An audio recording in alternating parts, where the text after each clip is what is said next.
horta maanta salaan ma jirto ma fahantareer TikTok ana sawirka inta la qaaday misoolay dhimata maxaa la horta adinka dhimanaysan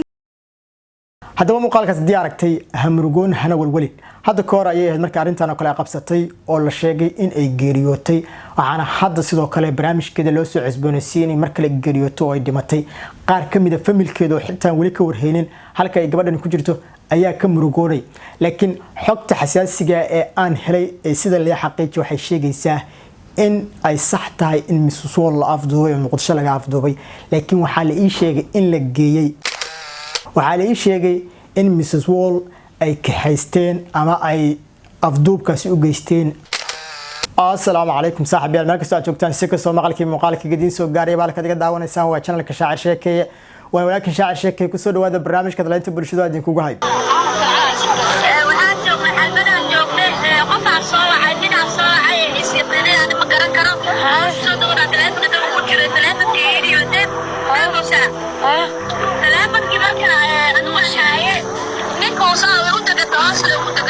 وقتها صاحب انتنا برنامجكي ugu galin fadlan subscribe sa channelkayga sidoo kale like la dhac muuqaalkan si uu gaaro saaxiibo badan waqtah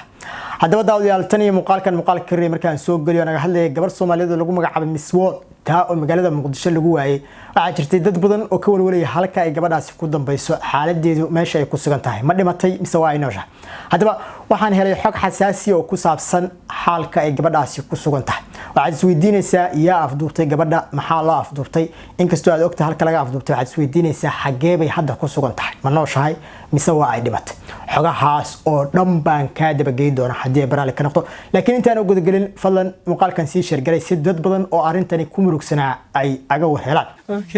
hadaba tan iyo markii Miss Wall la waayay dad badan ayaa gabadhan weynteeda siyaabo kala duwan aga faa'iideystay qaarkood ayaa dhimasho ku xariiqay oo waxay baraha bulshada ku faafiyeen in ay geeriyootay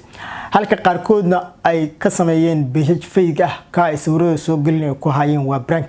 dadkii oo dhan ayaa arintan ku walaacay waxayna aqoon waayeen halka ay gabadha arinteeda u dhigaan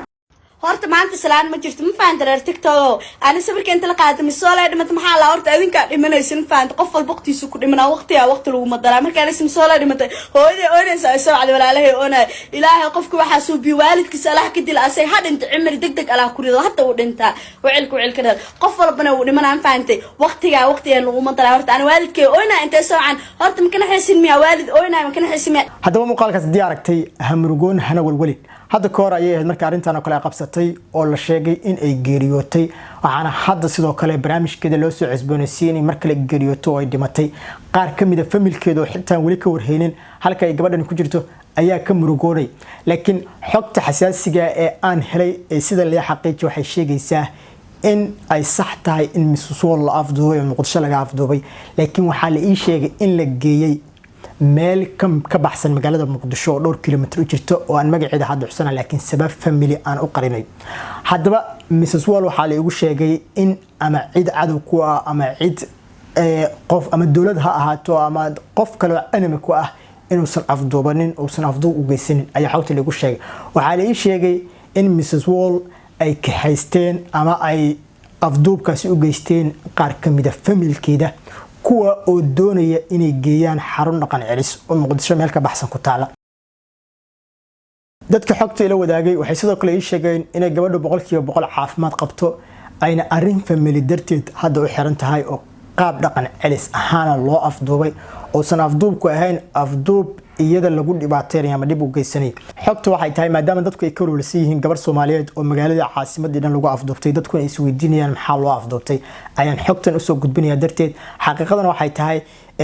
gabadhan waxay isticmaali jirtay TikTok markay isticmaali jirtayna dabcan muuqaalay soo gali jirtay iska dhaafa milkeedii dad badan oo Soomaaliyeed ayaan la dhacsanin xitaa qaabkay muuqaalada baraha bulshada ugu faafin jirtay halka qaarkoodna u sacabatuma jireen sida ay tahay familkeeda waxay mar walba ka waani jireen in arrimahan ama muuqaaladan ay soo galiso baraha bulshada ay iska dhaafto inkastoo iyadu dhowr jeer oo live af iyo meel badan ay ka soo muuqatay sheegtay inay ka dhaga adeegtay aysan diyaar u ahayn xilligan waano waxayna dhowr jeer hadaladeeda ku soo celcelisay inay tiri waano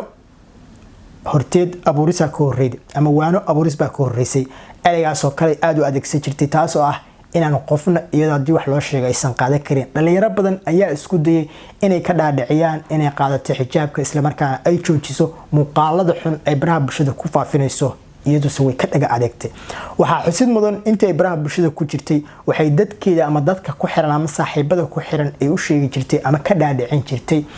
in ay jiro familkeeda qaar ay ku faraxsantahay la noolaatay iyo qaar ay soo ku faraxsan tusaale kale waxay sheegtay mar ay Nairobi ku sugneed oo leefaf soo gali jirtay TikTok-na isticmaali jirtay waxay sheegtay inay hooyadeed soo korsatay aad ugu faraxsan tahay in intan hooyadeed la soo ekayso sidoo kale muuqaalo ay baraha bulshada ku faafisay arrin familina iska ay rabaan ka gaabsaday waxay sheegtay in qayb ka mid ah familkeedu aysan macnaha aysan tusinin waalidnimadii iyo sidii waxaana hadda la sheegay in arrintaasi darteed ah maadaama Muqdisho ay joogto ay u dulqaadan waayeen waalidkeeda sidaana ay gabadhii dhaqan celis u geeyeen sidoo kale dad badan ayaa laga yaabaa inay isweydiinayaan maxaa laga wadaa dhaqan celis maxay ahayd dhaqan celisku waa xarun la geeyo qofka tusaale kale hadii uu balwad leeyahay kala rabo inuu balwadiisa laga jaro qofka waalidkiisa ama familkiisa kale inta badan dadku markay dhalinyartu soo weynaato dugsigii waxa lagu soo tarbiyay weynaato hadda waxa iska jira social media laakiin si kale wax iska noqdaan ku waxbarashadiida marka meelahaas kale la geeyo Soomaaliya ka jirta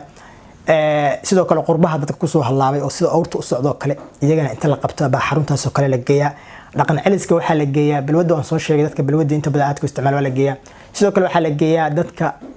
tuugada ah inta dadka dhaco rafaadsha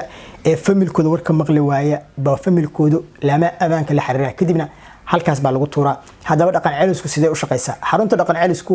inta aan xogta ka hayo waxa waaye waa goob xarun ay ku sugan yihiin dad aad diinta u yaqaana isla markaana dadka loo keeno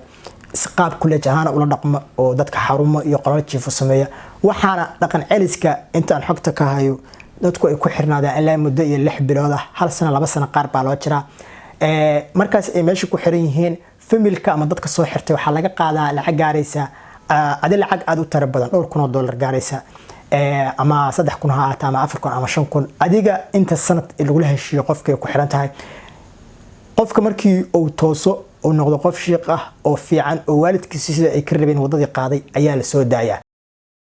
marka xarunta dhaqan celisku waa xarun noocaas u shaqeysa dhalinyarta waxaan kula daarmi lahaa TikTok isticmaal gaar ahaan gabdhaha oo aad aga naxo war inta wanaagsan waa wanaagsan tahay waxaan ilaahay halkeeda ka sii wada inta aan aakhirada iyo adduunkoodaba wax aan u wanaagsanin aakhiri adduun waxa naftooda u wanaagsanin sameynaya baraha bulshada muuqaalada xun ku soo gudbinaya qaarkood awradooda ku soo bandhiga baraha bulshada si public ah wax caadi ka dhiga waxaan idin dhihi lahaa dad dhalinyarada tiin intii aan familkiinu ama la idin qaban meel dhaqan celis la idin geyn idinku istoosiya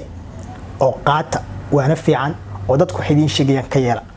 aad baa u maasanta daawashada muuqaalka meesha shaqo listaayo muuqaal dabo